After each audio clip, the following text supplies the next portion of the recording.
Welcome to On the Prowl, Follow the Plan, episode 32. I'm your host, Bill. I'm going to be talking about the Panthers clinching a playoff spot and then what following the plan really means and what home ice is all about. So, without any further ado, let's jump right into this. Now, Saturday night, the Columbus Blue Jackets lost to the Ottawa Senators, and thereby the Panthers clinched a playoff spot. Now, the Panthers have been in the playoffs for 6 straight years, and that is something to be commended. So kudos to them. And one of my comments regarding that was 6 seasons in a row making the playoffs, knowing all this franchise has gone through, this is truly amazing. No taking this for granted. Anxious for them to get key players back and play the Panther hockey we all know and love. Go Cats, go. Time to hunt. You have to say a lot for the organization itself, looking at ownership, and also Bill Zito as general manager and Paul Maurice as head coach. They've made some incredible moves to keep them competitive for the past 6 seasons. It's a grind. 82 games is a long season, and it takes a lot out of the team. And kudos to them for clinching a playoff spot. That is absolutely fantastic. Now, over the weekend, you probably found out that the Panthers made some recalls from Charlotte. And the first player they recalled from Charlotte, and forgive me if I mispronounce their names, Matt Kiersted. The second player they recalled from Charlotte was Rasmus Asplund. And the third player that they recalled was Jesse Puljujärvi. Okay. And Kiersted is a defenseman, and the last two are forwards. So what does all this mean with them making these recalls here? Now, not playing for the Panthers today, and this was yesterday's game. Matthew Tkachuk, Alexander Barkov, Sam Reinhart, Sam Bennett, Nico Sturm, Aaron Ekblad, Dmitry Kulikov. Now, the other person that was not in the lineup was Forsling yesterday, and he sat out. So three of the healthy players who sat out yesterday were Reinhart, Bennett, and Forsling. Now, what does all of this mean here? We're going to get to that here in a second. We're going to take a look at this week's schedule. Now, with this week's schedule, we have tomorrow, we're playing Toronto at home at 7 o'clock. And then Thursday, we're playing the Red Wings at 7 o'clock. And then Saturday, we play, and I think that's a nationally televised game. We're playing the Sabres at home. And then we play next Monday at home. The final home game is against the Rangers. And then that Tuesday, the 15th, we play the Lightning in Tampa. Now, what I'm projecting as far as lineups are concerned, I think what we're going to see is this. The Checkers' next game is on Saturday, April the 12th. So because of that, I'm projecting that Reinhart, Bennett, and Forsling will be out of the lineup this week in the games against Toronto and the games against Detroit. And I'm projecting from everything that I've read and seen that Barkov should be back early this week and Kulikov will be back later this week. I haven't seen any updates on Nico Sturm, and if I do find anything out, I will be sure to keep you guys posted on that. This is a smart move. Resting people. The Panthers have played a lot of hockey over the past 3 seasons. There's no questions about that. If you look at the total number of games, the ice time, especially for Reinhart, Bennett, and Forsling, it's probably off the charts. So this is a well-deserved 2 or 3 game rest for them as far as that's concerned. Getting Barkov back will be good. Getting Kulikov back will be good as well. And hopefully Sturm will be back as well. I put out a post today. It was a poll. And by resting players, do you think the Panthers are foregoing home ice advantage for as close to 100% healthy team as possible? And this was very early because this was an hour after I posted this. But 84% out of the 25 votes said yes, and 16% no. So you're doing a trade-off here. You're trading off getting healthy players back and getting as close to 100% as possible versus home ice. And one of the things that I wanted to do here in this next slide here, following the plan home ice advantage. Now, during the 2023-2024 Stanley Cup playoffs, 10 of the Panthers' 16 wins were on home ice. So there's a lot to be said about being able to win on home ice. I mean, there is a definite advantage as far as that is concerned. And if you look at it, you saw that Panthers did pretty well on the road last year as far as that's concerned. But I think the key point here, and I think what the follow the plan is that the Panthers are foregoing the home ice advantage right now in lieu of getting a healthy lineup back. And it's been a struggle for them these past few weeks. There's been no question about it. This past road trip, a lot of people refer to it as the road trip from Hades. It was not a good road trip. There were a lot of bright spots, and I think Paul Maurice talked about those. But overall, it's difficult. It's difficult to watch as a podcaster. It's difficult to watch as a fan. It was difficult for the players. Nobody likes to be on the losing end, and they were on the losing end the whole road trip. It was not good. It was not good. And I wanted to give some thoughts to all of this and piece all these things together from a lot of the things that I've heard. Now, one of the first things is I'm hearing a lot about how certain players are playing right now. And I think one of the things that we need to bear in mind, for example, I'm going to bring up Seth Jones here. All right. Seth Jones has been asked to step up and above and beyond what his role was supposed to be. Okay. Well, no one expected Aaron Ekblad to have a 20-game suspension and sit out a good chunk of games for the rest of the year. So in turn, that meant that Seth Jones had to step up, and especially with Dmitry Kulikov out of the lineup. And I've seen some people be critical of him. And, bear in mind, he's really had to pick up a lot of minutes. I mean, he can handle those minutes, but bear in mind that he's had to pick that up, and he's had to adjust to a new team with new defensive schemes. And I thought, all in all, I think he's doing a fantastic job. So, bear that in mind. Also with Brad Marchand, and I heard Paul Maurice say after one of the games the other night, was he's in the same spot that Tarasenko was last year. And what he wants to do with Brad is he wants to mix him up on different lines and different line combinations and see how that's going to work. Now, this is a perfect time to do it because really, truly, in essence, these games are meaningless in terms of standings. And, obviously with us talking about them eschewing home ice versus having a healthy team. This is good. This is a good time to be able to do this. You don't want to go in the playoffs and in game one have to start mixing your lines up to find a right combo here. So I think that's a great thing that Paul is doing with that, especially with Brad. And you realize Brad Marchand is an NHL veteran. He's a great player.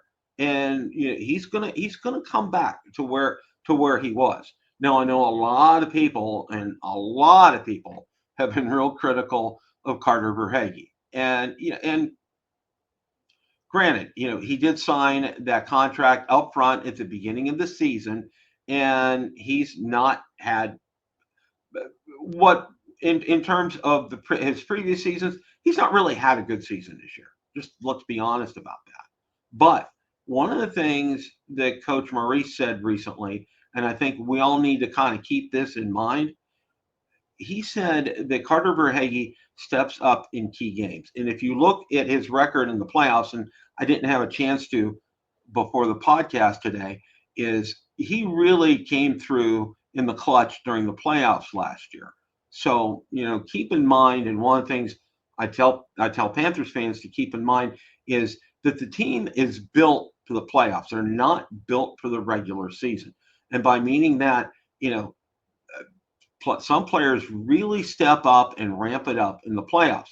And another person that I want to call out at this point in time is Evan Rodriguez. Okay. Last year, especially in the finals, he scored some key goals last year for the Panthers. He was at the right place at the right time. He's done a fantastic job. And also, too, his versatility. I mean, he's played both wings, and he's also played center as well, too.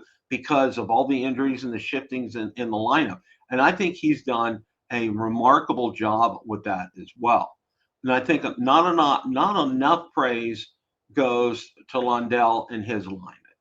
They are grinding it out. They are agitating the opponents. They are forechecking well. They're getting great opportunities on the net. Give him a lot of credit. He has really stepped up, and he's been a great player. I expect great things from him in the playoffs this year. I really do, in his line. So be watching out for that too. And then, of course, Mackie Samoskevich. Mackie has been an absolute fantastic player. Just because you're not putting pucks in the back of the net doesn't mean you're playing well. And he's playing well. And he's giving the team opportunities and chances to put pucks in the net. He's been very aggressive on the forecheck. He's fantastic at digging pucks out of the corner. He's great at setting players up. His shot has been pretty accurate, and kudos to them for that. Now, one of the things that I think, and I don't want to call this a negative, but the Panthers shot selection as of late has not been very good. And what I mean by that is, especially shots from the blue line, you want to hit the net, or you want to come as close to hitting the net as possible. You want to allow chances for players in front for deflection goals, because the deflection goal is one of the hardest goals. If you ask a goalie what the hardest goal to defend against is, it's these deflection goals. They're impossible, because all of a sudden he's tracking that puck, and next thing you know, a stick or an elbow, and boom, that puck's in the back of the net, and he was tracking the puck all the way and was going to make the save. That's important, and I think that's one thing I think we need to realize, that we need to get these shots on net. We need to make them more accurate. And one of the other things that I've noticed too with the shot selection, and this has kind of been bared up with some of the writers for the Panthers talking about their shots missing the mark. And I think one of the other things too is a lot of their shots, especially when they're up close in front in the what they call the high danger area for scoring, they're not getting a lot of elevation on their shots. And these goaltenders, even these backup goaltenders, like we saw, the past few days, have been looking like first stringers. We've been making them like that because we have been putting the pucks right in their paths. I'm hoping during this week that Paul can put some of these things into practice, getting them to try to really, put some elevation on their shots, getting them to be more accurate on the net, getting a lot of these shots to deflect in the net. Again, these deflection goals are the hardest to defend against, because the goaltenders can't really see, they're tracking the puck in, and they have a difficult time being able to make those saves. So, let's hope that Paul's going to be working on that. As far as Matthew Tkachuk is concerned, did hear when Paul had a press conference after one of the games recently last week. He kind of left it open-ended in terms of, he said he's starting to skate, but he has a ways to go. There's a possibility, and I want to raise this possibility, and I think others have talked about this as well too, that he might not be available for the first round of the playoffs. That's something I think we all need to kind of keep and bear this in mind, because coming back from a groin injury is very different. The number one thing you need to do is rest, and that's how you come back from those type of injuries. We'll see. I don't know. I'm just wanting to plant that thought out there, because I know Paul planted that thought, and I'm sure he was referring to Matthew Tkachuk. And of course, Aaron Ekblad will be back Game 3 of the playoffs after serving his 20-game suspension. So that's kind of where things are right now. The Panthers have put out notices about getting your playoff tickets, and act accordingly for those. I believe the presale is on the 9th, so that's on, I believe, Wednesday. So if you're interested in that, go for it. I know I got the email. I'm a partial season ticket holder, so I got the email on that. I have made the decision as far as going to the playoffs is concerned. For me, I'm not going to go to a game until they get to the finals. That's just me. I'm really hoping that we can see some positive aspects to the Panthers game the rest of this week. I know it's hard for us to watch these games, especially yesterday, like against Detroit. You had the feeling that they weren't going to win yesterday, and it kind of bared out. And they didn't have a chance to make it close in the last couple of minutes of the game. They really kind of ramped it up there, which was very nice to see. And it would be nice to see them win a few games come the end of the season. But remember, that's not really the goal right now. The goal is to get healthy and to follow the plan. And I think they're on course. I think they're doing that. Be patient is what I can tell everybody. They'll get there. Just have some patience. I think the big question in my mind is when Matthew Tkachuk is coming back. Hopefully at the beginning of the playoffs, which they start on April the 19th. I don't know. There's no schedule has not been made because standings have not been finalized, and until the standings are finalized, there's no playoff schedule that can be set. So we'll find that out. Now, but also bear in mind too, for those of us who love to watch Goldie and Randy, is during the first round of the playoffs, I believe Scripps Sports will be having the games. So that's a good thing for us because TNT and ESPN can't do it all. So they farm out like the first round of the playoffs to the local networks, which is fantastic. So at least for the first round, we get to hear Goldie and Randy, and I can tell you this. After listening to yesterday's game, it reminds me once again why I think we have the best announcers in the business, not only on TV, but Doug Plagans and Bill Lindsay on radio as well too. I think we're very fortunate and very blessed because I've been a fan of several different teams over the years, and I can tell you this: we have some of the best guys in the business here. So stay tuned, guys. Be patient. You will be rewarded. We'll get to the playoffs, and with a healthy Panther squad in the playoffs, the sky's the limit. And as always, guys, remember, it's a great day for Florida Panthers hockey. Time to hunt.